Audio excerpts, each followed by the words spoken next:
Bien-aimé Shalom, j'espère que tu te portes bien. Aujourd'hui, j'ai envie de te parler de la dimension de ton problème. Bien-aimé, tu te plains de la situation dont tu vis. Tu te plains du problème que tu traverses aujourd'hui. Mais j'ai une question à te poser. Est-ce que la dimension de ton problème t'a amené à chercher Dieu? C'est bien-aimé dans le Seigneur. Il y a des problèmes que lorsque ces problèmes prennent de l'ampleur et ça dépasse notre entendement, on est obligé de chercher la face de Dieu.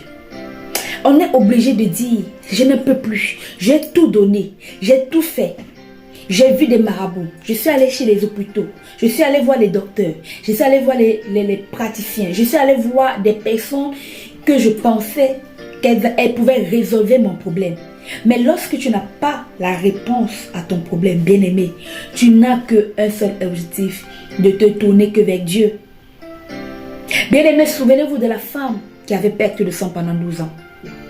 Cette femme qui avait tout dépensé pour que cette perte s'arrête. Pendant 12 ans d'âge, cette femme avait les écoulements de sang. Il n'y avait personne qui pouvait résolver son problème. Elle s'est accrochée vers quoi? Elle s'est accrochée vers le Seigneur. Elle n'avait qu'un seul espoir, Dieu.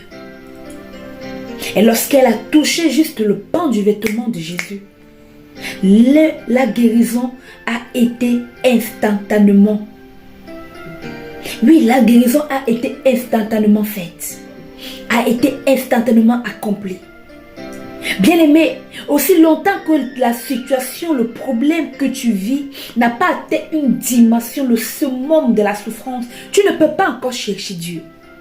Alors je suis désolée pour des personnes qui cherchent Dieu à moitié. Tu as juste un petit problème, c'est tout le quartier courant. Mais bien-aimé, lorsque tu as un problème et que le problème a atteint le summum de la souffrance, le summum de la douleur, lorsque la maladie t'a déjà rongé, lorsque le célibat t'a déjà rongé, lorsque la stérilité a déjà fini avec tes entrailles, lorsque la situation que tu vis, ça c'est la malédiction, te fait tourner en rond, bien-aimé, tu n'as pas d'autre solution, d'autre choix que de chercher la face de celui qui a créé les cieux et la terre, celui qui amène toutes choses à l'existence, même ce qui n'existe pas dans ta vie.